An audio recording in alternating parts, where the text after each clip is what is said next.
Luto naman ako ng adobong talong para sa tanghalian. Ulam ng asawa ko. Paborito niya to eh. Yan. At saka si Kobe, kakain din yan. Adobong talong. Wala siyang halo. Inadobo lang.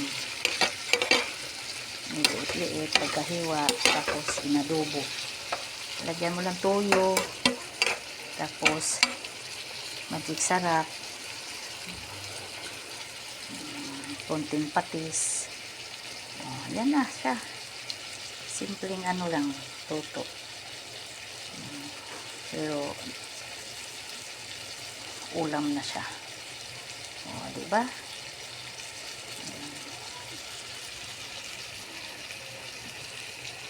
Ito na ang aking adobong talong para sa tanghalian ng asawa ko.